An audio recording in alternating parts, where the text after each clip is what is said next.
네, 반갑습니다. 우리 수요성 공부반 에스더 이제 3번. 에스더는 2번 남았고 오늘까지. 그 다음에 마지막은 룻기서와 그 다음에 에스더를 정리하는 시간을 우리가 갖겠습니다. 오늘 10장, 10과 그러니까 총 에스더는 5번째이고 에스더 7장과 8장의 내용을 우리가 다루는데 이제 이 악인과 또 의인, 하나님의 백성과 또 하나님의 백성을 대적하는 자들의 이 운명이 바뀌는 내용입니다. 그래서 이 7장에서부터 시작되는 그 하만의 몰락이 얼마나 또 신속하게 진행되는지, 그리고 완전히 두 갈래로 이 의인과 악인의 운명이 갈리는 것을 우리가 보게 될 것입니다. 특히 이 죽음의 조소로 애통하던 이 유다 백성들이 그들의 생명을 보호하라는 두 번째 조소로 인해 그 역전이 일어나는 것, 그리고 거기에 또 잔치에 대한 언급이 있잖아요. 이 유다 백성들이 베푸는 잔치가 일어나는 그런 장면을 우리가 보면서 하나님께서 정말 에스더서를 통해 이 누가 정말 이 잔치의 주인공이고 잔치를 베풀 수 있는 자들인지를 우리에게 보여주고 계시는 것 같습니다. 그러면 본격적으로 시작해 보면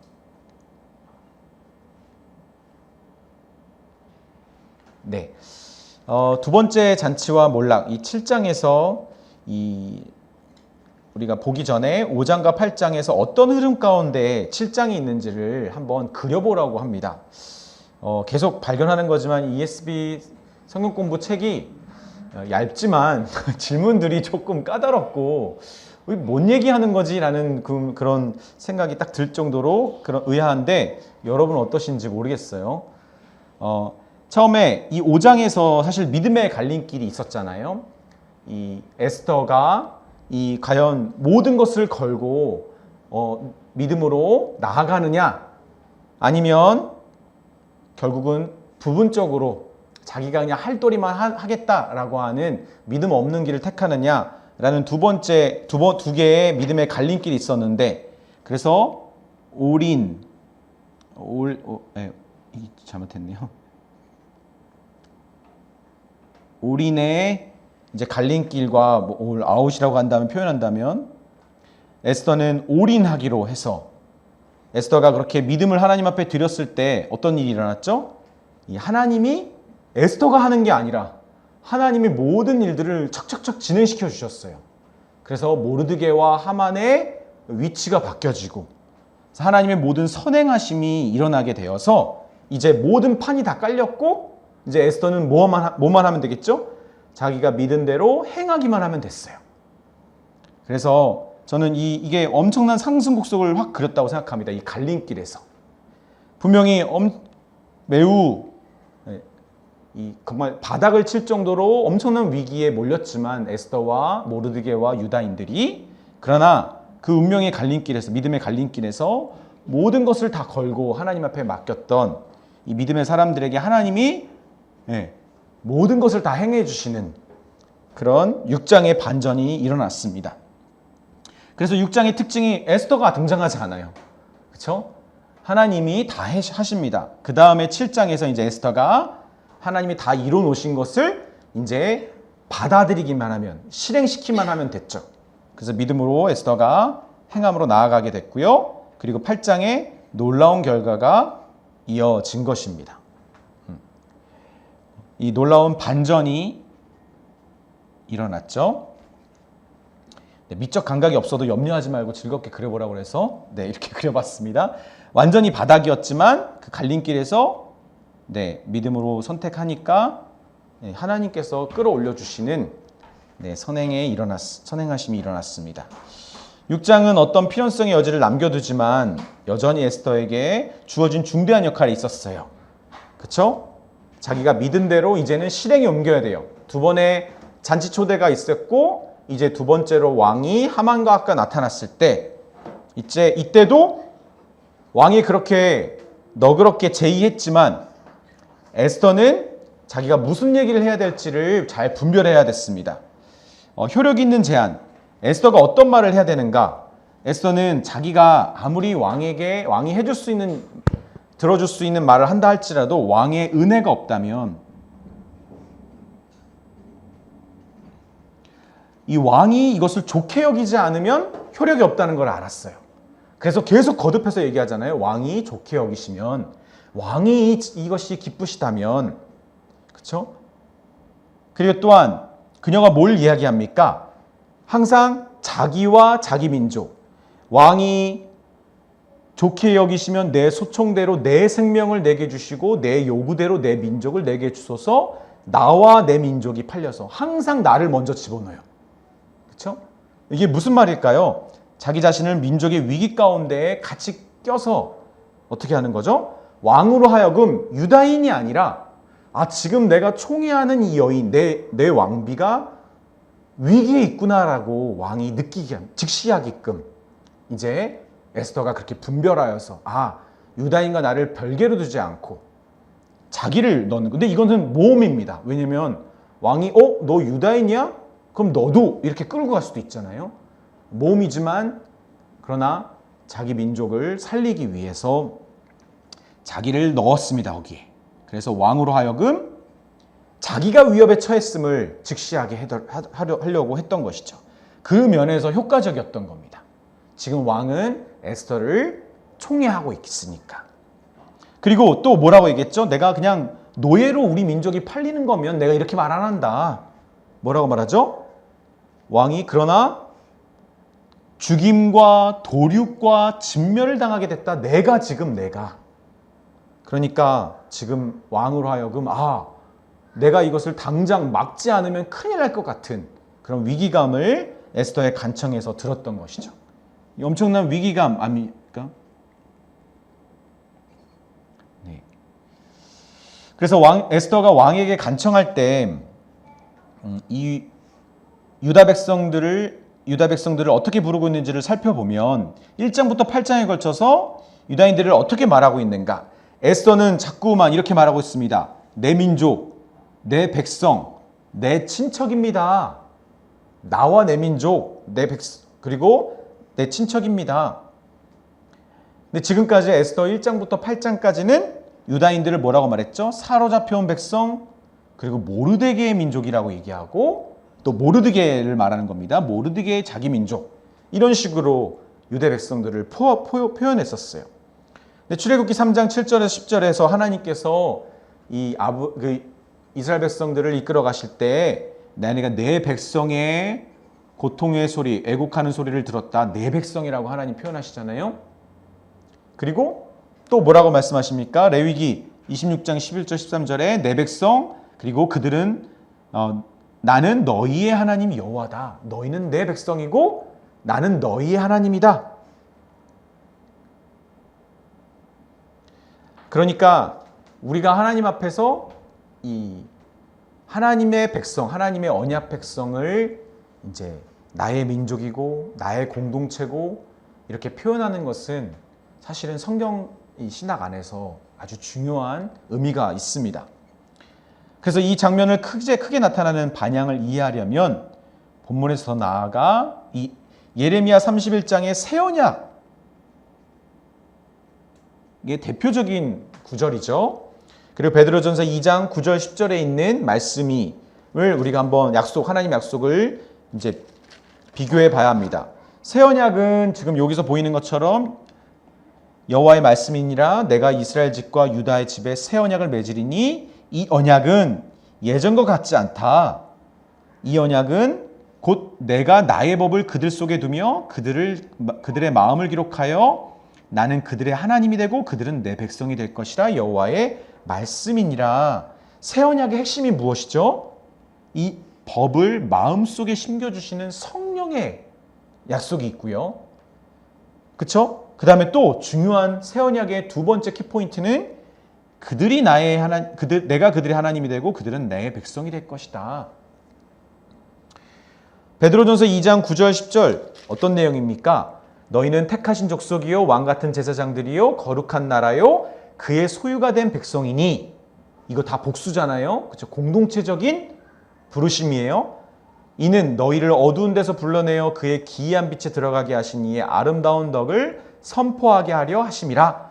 너희가 전에는 백성이 아니더니 이제는 하나님의 백성이요 전에는 궁유를 얻지 못하였더니 이제는 궁유를 얻은 자니라.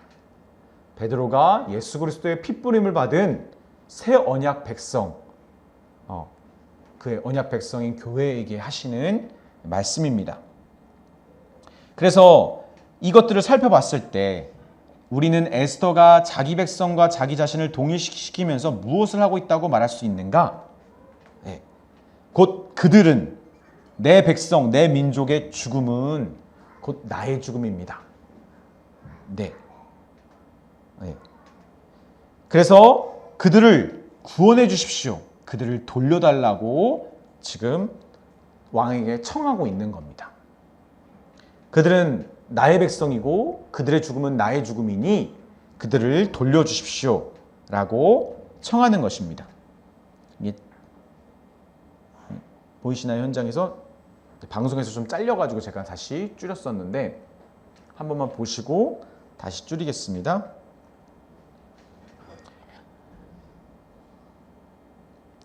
네, 그래서 이제 7장의 결론부로 나아가면 이제 하만이 이제 죽는 순간이 나옵니다. 그때 하만이 왜 죽었죠? 어떻게 죽었죠? 자기에게 겸손히 무릎 꿇지 않는 모르드게를 대표적으로 죽이기 위해서, 자기의 높음을 자랑하기 위해서 자기 집안 친구들과 아내의 도움을 받아 아주 높은 30m가 넘는 장대를 세워가지고 이제 보기 좋게 거기에 모르드게를 걸어 죽이려고 했잖아요. 그런데 결국 어떻게 됐죠? 그곳에 자기가 걸리게 됩니다. 왕을 모신 내시 중에 하르보나가 왕에게 아뢰되 왕을 위하여 충성된 말로 고발한 모르드게를 달고자 하여 하만이 높이가 50규빗 되는 나무를 준비하였는데 이제 그 나무가 하만의 집에 섰나이다. 왕이 이르되 하만을 그 나무에 달라 하매 모르드게를 매달려고 한 나무에 하만을 다니 왕의 노가 그치더라. 그래서 우린 이것을 보면서 어떤 역설적인 말이 생각납니까? 에스더 6장 6절에 하만이 들어오거든 왕이 묻되 왕이 존귀하게 하기를 원하는 사람에게 어떻게 하여야 하겠느냐? 하만이 심중에 이르되 왕이 존귀하게 하기를 원하는 자는 나 외에 누구리요? 하고 하만의 마음은 정말 하늘을 찔렀어요. 내가 왕 다음이다. 그래서 우리가 지난 시간에 보았던 것처럼 교만은 패망의 선봉이고 거만의 마음은 넘어짐의 앞잡이니라. 사실 이 이야기가 되게 어떻게 보면 하만을 희화적으로 이제 조소하는 거죠. 비웃는 것처럼, 조롱하는 것처럼 아주 그가 계획한 것들이 아주 우스꽝스럽게 바뀌는 것을 이 에스더의 저자가 보여주고 있는데, 하만이 그렇게까지 높아지지 않았더라면 이렇게까지 떨어지지 않았을 거예요.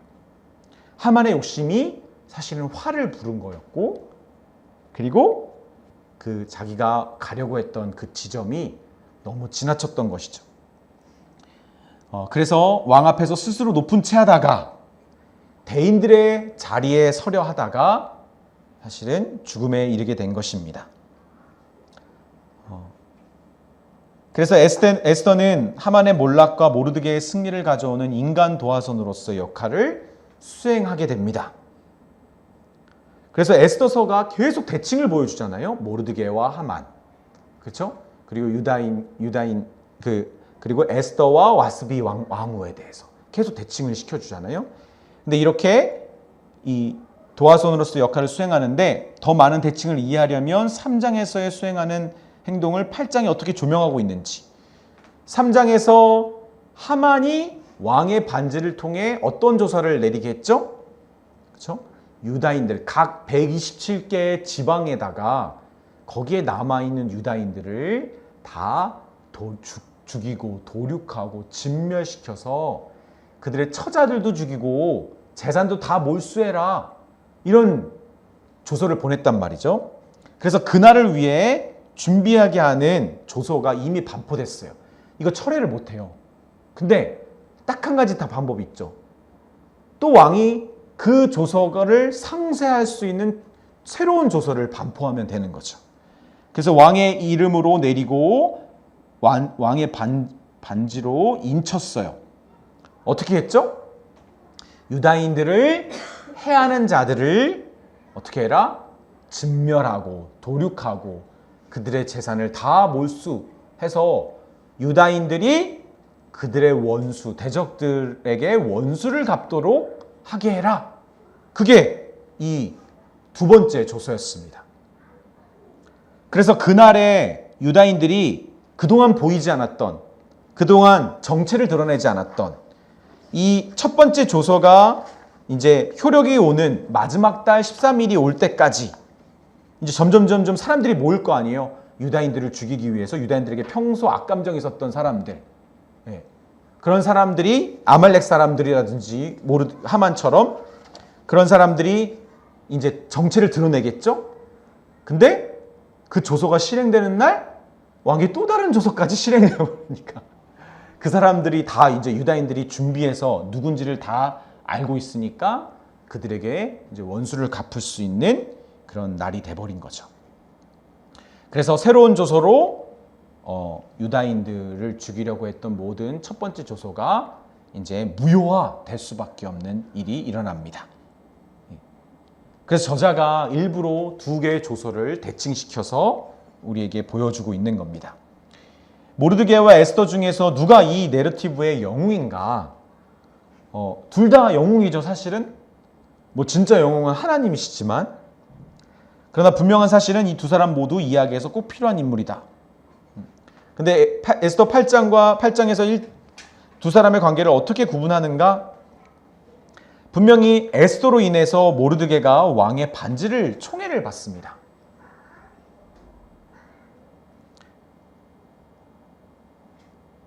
그리고 왕이 어떻게 했죠?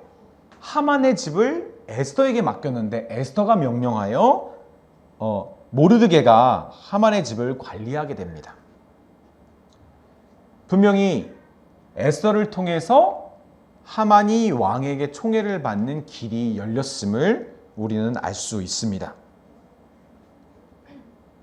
그러니까 에스더가 자기의 모든 믿음을 걸어서 자기 민족을 구하기 위해서 나선 그 역할이 결국은 이 민족을 구할 수 있는 조서를 만들고 그것을 실행에 옮길 수 있는 모르드게를 이제 효력 있는 사람이 되게 한 것이죠. 그렇죠? 에스더가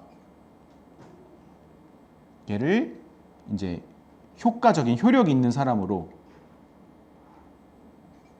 효력을 발휘하게 한 것이죠.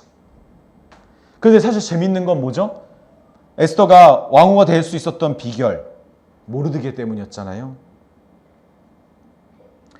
언제나 목양의 관계가 그런 것 같아요. 목양은 일방적이지 않습니다, 절대로. 내가 가르치고 베푸고 주는 자 같지만 사실은 그 사람이 있기 때문에 나 역시 하나님 안에서 쓰임 받는 것이고 서로가 서로를 목양하는 것이 진짜 서로에게 효력을 발휘하는 공동체의 관계를 저는 두 사람을 통해 보여주는 것이라고 생각합니다. 그런데 아직 에스더는 문제가 완전히 해결되지 않았다는 것을 알았어요. 그래서 첫 번째 왕에게 간청만 한 것이 아니라 두 번의 또 간청이 한 번 더 있잖아요. 첫 번째 간청과 두 번째 간청이 어떻게 같으며 어떻게 다릅니까? 첫 번째 간청은 자신과 자신의 민족을 멸하려고 했던 하만을 제거해달라고 했습니다. 자기와 자기 민족을 죽음과 도륙과 진멸로 이끌려고 하는 사람은 바로 누구냐면 이 사람 하만입니다. 그래서 하만이 이제 장대에 달렸는데 두 번째 아직 남은 게 있었어요. 자기 신과 자기 민족을 멸하려고 했던 하만의 악한 꾀가 아직 남아있으니 이것을 제거해 주십시오 라고 에스더가 부탁했습니다. 그래서 왕은 어떻게 대답했습니까? 8장 7절 8절에 보면 아하수에로 왕이 왕후 에스더와 유다인 모르드게에게 이르되 하만이 유다인을 살해하려 함으로 나무에 매달렸고 내가 그 집을 에스더에게 주었으니 너희는 왕의 명의로, 여기서 뭘 주목해야 되냐면 너희는 그쵸 왕의 명의로 유다인에게 조서를 뜻대로 쓰고 왕의 반지로 인을 칠지어다. 왕의 이름을 쓰고 왕의 반지로 인친 조서는 누구든지 철회할 수 없음이니라 하니라. 너희는 그쵸 에스더 너의 간청은 옳고 하만은 틀리니 새로운 조서들을 바로 너희들이 써라.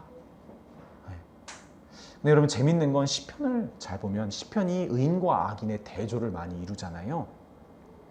그때 재밌는 것은 물론 시편에서 의인과 악인의 복수형에 있어서 때로는 의인을 단수로 두고 악인을 복수로 두면서 의인이 적음을 보여주기도 하는데 또 때로는 의인들을 복수로 사용해서 공동체적으로 표현하는 시들이 꽤 많아요. 바로 이 하나님의 백성들이 이제 하나님의 사역을 해나갈 수 있도록 왕이 인정해주고 있는 장면입니다. 결국 취할 수 있는 유일한 해결책으로 두 번째 조서가 공포됩니다. 근데 이걸 딱 보면은 성경의 흐름 안에서 성경을 좀 아는 분은 이거 뭔가 비슷한데? 뭐가 비슷하죠? 하나님의 거룩하심. 하나님의 거룩하심을 취소할 수 있나요? 하나님의 거룩한 약속을 어긴 인간을 벌하지 않으실 수 있나요?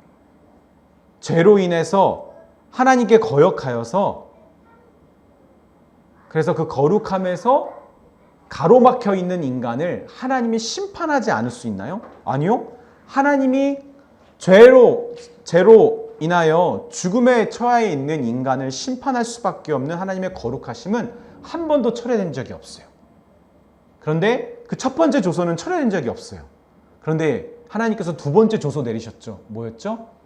그 거룩하심을 하나님의 죄에 대한 심판을 그대로 만족시키시면서 또 의의 구원을 일으키실 수 있는 십자가 새 언약의 조서가 반포되니까 첫 번째 조서를 무력화시킬 수 있는 조서가 돼버린 거죠. 되게 비슷하죠? 에스더 8장 9절 14절에 나오는 3장 이 내용은 3장 12절 15절의 내용을 어떻게 극적으로 돌이키고 있는가? 이걸 방금 전에 했고요. 그래서 두 번째 조서는 그 각 지방 유다인들의 문자와 언어로 쓰도록 포함시킨 것이 두 번째 조서입니다. 첫 번째 조서에는 127개의 지방의 사람들에게 그냥 조서를 보냈는데 두 번째 조서는 뭐가 다르죠? 유다인들의 문자로 또 써라고 했어요. 그래서 유다인들이 이것을 보고 준비하게 해라 라는 내용이 들어가 있었죠. 그래서 빼앗으려고 했던 해하려고 했던 자들을 모두 제거할 준비를 하게 해준 것이 이 두 번째 조서 아닙니까? 또 여기다가 뭐가 들어갔었죠? 왕의 준마까지 포함돼서 그 조서가 더 급히 반포될 수 있도록 또 이런 두 번째 조서가 이런 특별함이 있었습니다.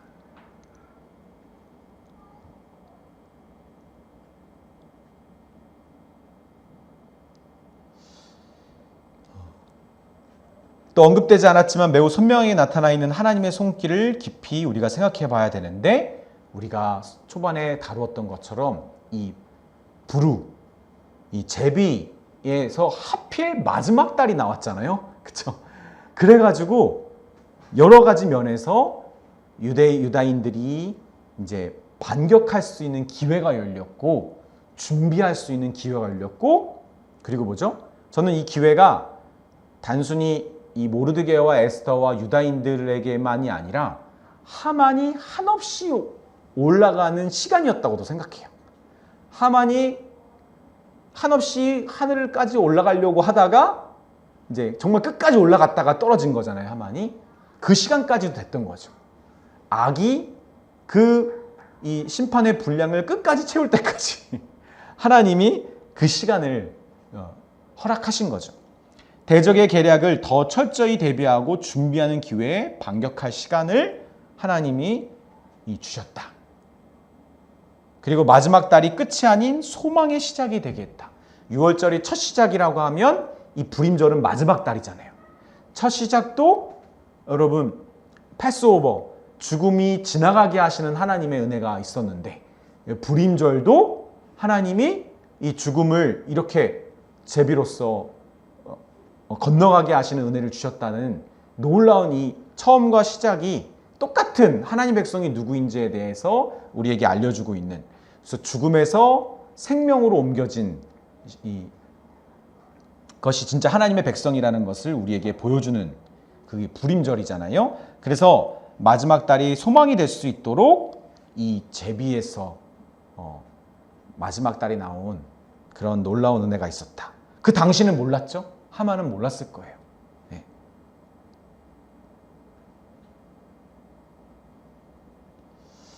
그래서 마지막 가에서 물론 더 중요한 이야기들을 또 생명을 취하는 것을 포함해서 얘기하지만 우선 우리가 유다인들에게 그들의 대적을 죽이도록 승인한 아하수에로 왕의 조서와 창세기 12장 1절 3절에서 아브라함에게 주신 하나님의 약속. 창세기 12장 3절 어떤 내용이 있었죠? 너를 저주하는 자, 너희를 저주하는 자에게는 내가 저주하겠다고 약속하신 아브라함과 그를 통해 이루어질 큰 민족에 대한 하나님의 약속이 있었는데 하나님께서 정말 이 에스더 8장 13절에 그날 너의 대적에게 원수를 갚게 하겠다는 하나님의 약속이 이루어졌죠. 이것이 무엇을 이야기하는 겁니까? 비록 어떻게 보면 예루살렘이라고 하는 성전이라고 하는 하나님의 임재가 보장된 곳을 향하여 돌아가지 않은 남은 백성이라 할지라도 하나님이 그들을 향한 하나님의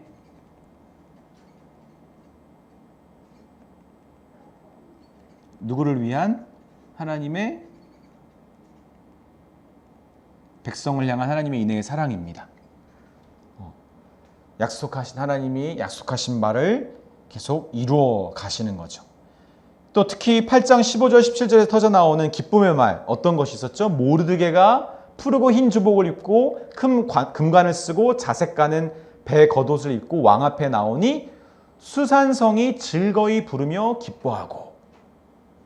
여러분 이 장면을 딱 봤을 때 여기다가 뭐라고 성경에다가 만약에 적어놔야 되냐면 여러분 에스더 3장 15절을 보면 뭐라고 되어 있냐면 역졸이 왕의 명령을 받들어 급히 나가매 그 조서가 이게 어떤 조서죠? 첫 번째 조서잖아요.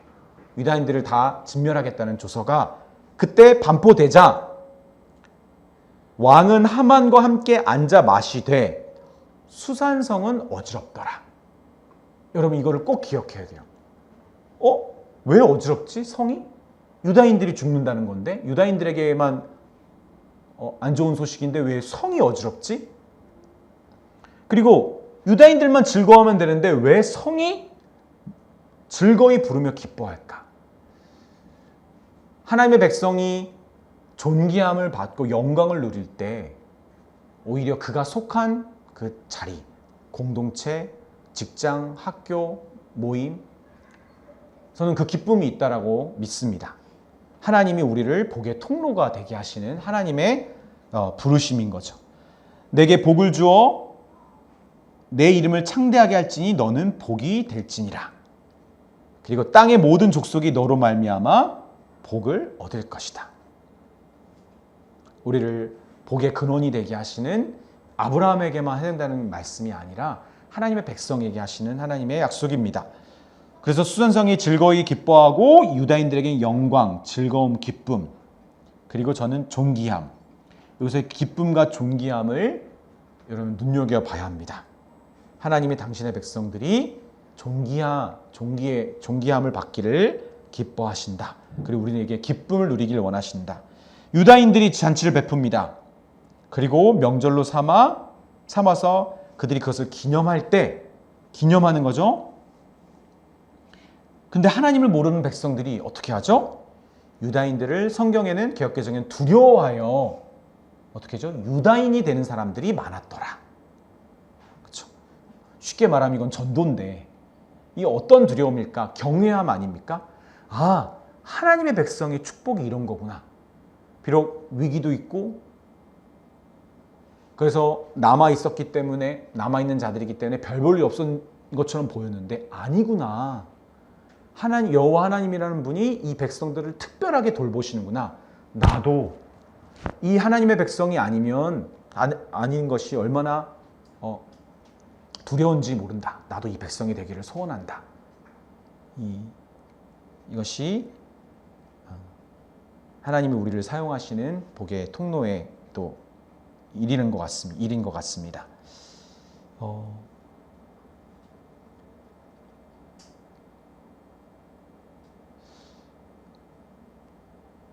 재밌는 건 우리가 아는 것처럼 느헤미야와 에스라서 이 귀환한 예루살렘 공동체가 성전을 재건하고 다시 성읍을 회복해 갈 때 주변 사람들이 어떻게 했죠? 싫어하고 미워하고 위기감을 느끼고 견제하고 싸우고 막 그랬단 말이죠. 그렇죠? 근데 반대로 그러니까 하나님의 사역, 겉으로 보기에는 하나님의 사역의 가장 최고봉인 성전을 회복하는 일에 그 최전선에서는 이웃들에게 오히려 더 위협이 되고 견제의 어떤 시선이 되었는데, 여기는 지금 이 페르시아 이 바벨론 땅에서는 성전이 어디 있습니까? 지금 하나님의 임재가 전혀 느껴지지 않는 그 남은 백성들의 삶, 보잘것없는 삶인데도 불구하고 오히려 이 백성들이 유다인이 되기를 소망하고 두려워한다라는 것이, 이게 이 백성들의 뛰어남 때문입니까? 하나님의 탁월하심 때문일까요? 저는 때로는 이렇게도 적용할 수 있을 것 같아요. 우리가 막 좀 더 좀 거칠게 이야기한다면 막 어마어마한 교회 성전을 세우고 눈에 보이는 대단한 구제 사업이나 이런 것들을 하는 것, 여러분 그것이 주변 사람들에게 귀감이 되고 전도의 통로가 될 수도 있겠죠. 그것만일까요? 아닌 것 같아요. 오히려 진실로 하나님 어떤 분이실까? 그래, 세상도 똑같이 돈 많고 능력 있는 사람들 많이 모여 있으면 이런 일 하지. 그런데 어떻게 이렇게 보잘것없이 교회 건물 하나 없는 그런 교회들이 이런 놀라운 하나님의 사랑과 돌보심을 받을까? 저는 이렇게 오히려 세상의 방식과는 반대되는 일을 통해 전도의 길, 진정한 하나님의 백성이 되고자 희망하는 사람들이 나타난다고 생각합니다. 여러분 그렇지 않을까요? 저는 이게 복음인 것 같아요. 아멘. 복음 메시지를 좀 우리가 한번 돌아보면서 적용해 보겠습니다. 여기서 이 교재에서 저자가 제기한 것은 뭐냐면, 에스더가 바로 간구하는 중보자 역할을 했다. 왕에게 나아가 당신의 은총이 필요합니다. 이 백성을 구원해 주십시오. 나와 내 민족을 구원해 주십시오. 실질적으로 간구하는 중보자의 모습을 보면서 에스더는 그 민족을 대표했다. 그래서 이 중보하시는 우리 주 예수 그리스도를 생각나게 하는 인물로서 에스더를 우리가 또 그림자로서 볼 수 있는 것이죠. 또 우리도 마찬가지잖아요. 우리가 적용해보면 우리 역시 여러분 중보자의 역할을 합니다. 어떻게 중보자? 하나님, 우리 가족, 우리 민족, 우리 조국 교회에 하나님 불쌍히 여겨 주십시오. 그들 바울이 했던 것처럼, 모세가 했던 것처럼, 우리가 모세오경을 쭉 맥체인에서 따라오면서 모세가 했던 것들을 우리가 보았잖아요. 하나님 저를 이 책에서 제해 주시고 하나님 이 민족을 구원해 주십시오라고 모세가 자기를 걸어서 이스라엘 백성들을 살리려 했던 것처럼, 사도 바울이 자기를 핍박하고 자기를 반대했던 자기 동족 이스라엘을 위해서 자기 생명이 아깝지 않다라고 말할 정도로. 근데 사도 바울은 이방인을 위해서 부르심을 받은 사도인데도 불구하고 그 자기 동족을 위해서 그렇게 하나님 앞에 나아갔던 것처럼, 저는 생각해 보면 이 중보자의 역할을 우리 역시 할 수 있다고 생각합니다. 어떻게? 여러분 여기 뒤에 보면 여기 제가 적진 않았네요.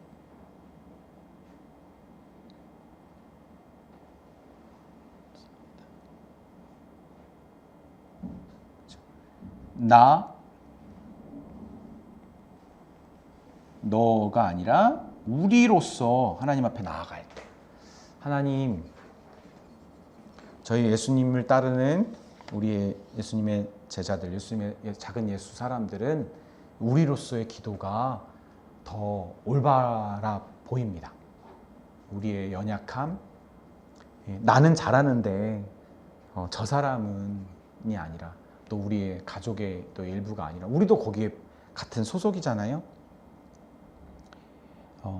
그리고 하나님의 때, 그 적기 하나님이 그때에 오히려 악인이 더 설칠 수 있는 시간까지 하나님이 허락하시고 그쵸? 저 사람 정말 언제까지 나를 저렇게 힘들고 속상해하고 하늘 두려운 줄 모르고 살까? 하나님이 그렇게 악인의 끝을 치는 데까지 하나님이 기다리시다가 우리가 믿음을 발휘하는 그때에 하나님이 기약대로 당신의 놀라운 일들을 해나가신다는 것을 우리가 완벽하게 구원해 하시는 주권자 하나님을 우리가 알아야 합니다. 사실 우리 이제 어른이 된다는 것은 이제 때를 안다는 거 아닐까요? 인생을 경험하면서 뭐든지 때가 있고 그 때를 앞설 수 없다는 것을 아는 겁니다. 그게 바로 어른이잖아요. 그래서 어른은 때를 쓰지 않아요. 죄송합니다. 어른은 때 쓰지 않아요. 그렇죠? 하나님 앞에 때 쓰지 않아요. 하나님의 주권을 신뢰하고 하나님이 일하실 때를 기다릴 수 있는 것이고, 그리고 그 하나님의 타이밍이 내가 생각하는 타이밍보다 더 최적화다라는 것을, 최적기라는 것을 아는 거죠. 또 열방을 향한 복음, 우리가 아까 방금 전에 제가 얘기했던 것처럼 오히려 겉으로 보이는 어떤 교회 사역의 최전선보다 오히려 더 보잘것없지만 연약하지만 교회가 막 주변 이웃들에게 근심거리가 되고 걱정거리고도 저 교회 좀 저러다 문 닫을 것 같은데 우리가 저 교회를 위해서 좀 걱정을 좀 해주고, 실제로 저는 우리 주변의 학원 원장님들을 통해서 개인적으로 우리 교회 좀 잘 됐으면 좋겠다고 걱정스러운 얘기를 많이 들었습니다. 여기 또 앞에 교회 분들이 중간에 또 이렇게 가시게 되니까 뭐 그게 꼭 나쁜 건 아니지만 주변 이웃들에게 이렇게 응원을 받는 교회, 뭐가 그게 창피합니까? 오히려 그게 이것을 통해서 정말 하나님 살아계심을 우리가 증명할 수 있다. 이 두려움은 세상이 주는 두려움과는 다릅니다. 구별된 두려움을 우리 주변 이웃들에게 주어서 구별된 하나님의 백성들이 받는 하나님의 특별한 사랑을 그들 또한 두려운 마음으로 갖게 해달라고 우리를 통해 또 저는 그런 복음의 통로가 될 수 있다고 생각합니다. 또 성경 전체적으로 볼 때 성경신학 안에서 하나님의 백성들은 구원의 기쁨이 있습니다. 하나님이 건져주시는 그 기쁨. 진짜 잔치는 여러분 생명에서 좀 더 윤택한 생명으로 나아가는 잔치보다, 그렇죠? 어떤 기쁨이죠? 죽음에서 건짐받은 기쁨 아닙니까? 그래서 어제 이 장례 치르면서 제가 하나님 앞에 계속 묵상했던 말씀은 요한복음 5장 24절이었는데 내가 진실로 너희에게 이르노니 내 말을 듣고 또 나 보내시는 이를 믿는 자는 영생을 얻었고 심판에 이르지 아니하나니 사망에서 생명으로 옮겼느니라. 우리가 원래 심판의 자리가 있었고 사망의 자리에 있었으나 예수 그리스도를 믿게 되고 예수님을 통해 예수님을 보내주신 하나님 아버지를 우리가 알게 될 때 우리가 옮겨진 백성이잖아요. 그렇죠? 뭔가 개선된 백성이 아니라 사망에서 생명으로 옮겨진 백성의 기쁨은 말로 다 할 수 없죠. 어제까지만 해도 나는 죽음의 선고를 받은 자인데 새 생명을 얻은 그 기쁨을 우리는 진짜 잔치를 누릴 수 있는 사람들입니다. 이 사람들이 누리는 잔치를 비교할 수 없는 힘이 있는 것이죠. 그렇지 않을까요?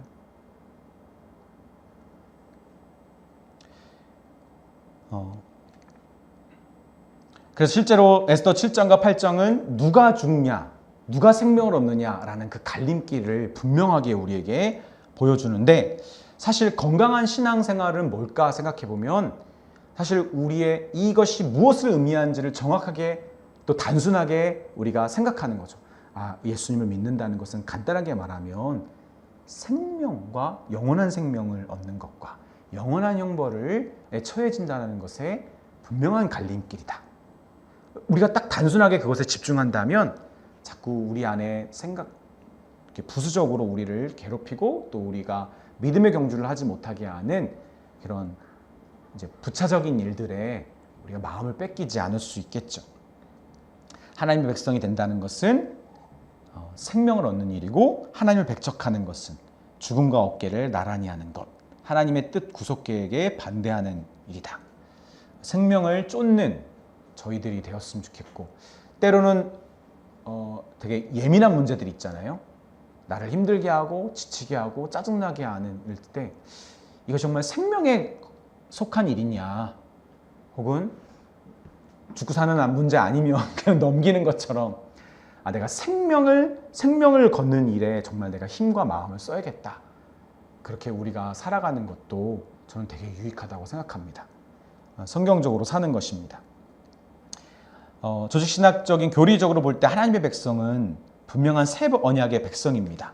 그 새 언약의 백성의 안전함은, 그리고 확실함, 그리고 그 보증은 예수 그리스도를 통해 주어진 것이고, 성령의 인치심을 받아 왕의 도장을 찍으면, 왕의 반지로 도장을 찍으면 취소가 안 되는 것처럼 성령의 인치심을 받은 하나님의 언약 백성은 취소할 수가 없어요. 막을 수가 없어요. 우리가 이것을 정확하게 알고 있어야겠죠? 너가 이렇게까지 신앙생활을 하면 취소된다,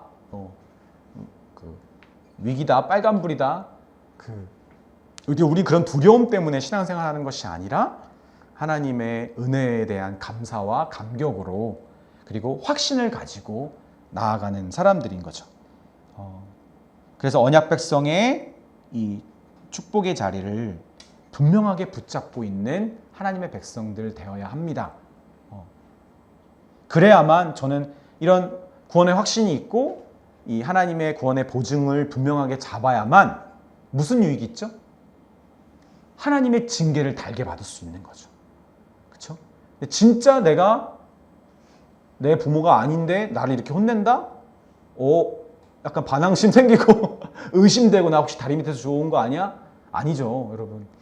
진짜 하나님의 징계를 달게 받을 수 있는 유일한 비결은요, 그 하나님의 언약 백성, 취소될 수 없는 구원 백성임을 확신할 때, 때로는 내 인생에 오는 하나님의 징계와 그런 인생의 고난과 이런 것들을 저는 달게 받을 수 있다고 생각합니다.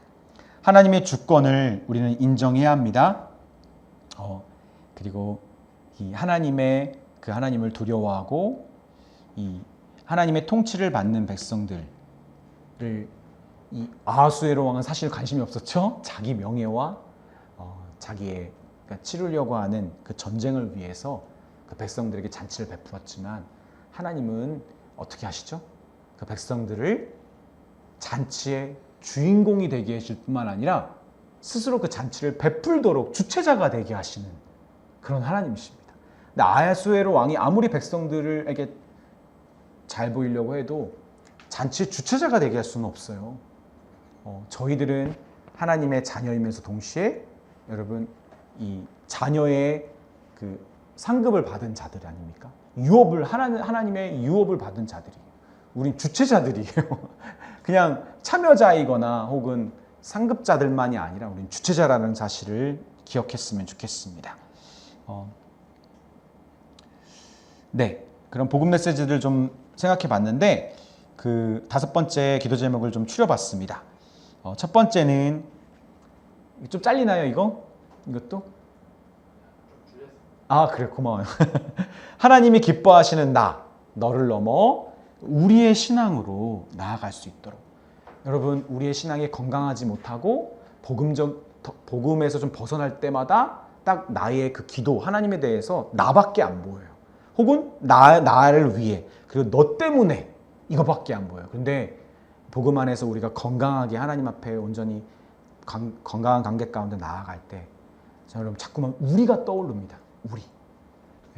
그래서 우리가 우리의 신앙으로 나아갈 수 있도록 우리가 기도했으면 좋겠습니다. 또 하나, 세상의 모든 무법 있잖아요. 무법. 잘못된 법들. 하나님이 기뻐하시지 않는 하나님의 법과는 반대되는 그런 무법들을 무력하게 하시는 하나님의 손길을 경험했으면 좋겠습니다. 때로는 가족 안에서도 불합리한, 억울한 일들, 고통받는 일들이 있고요.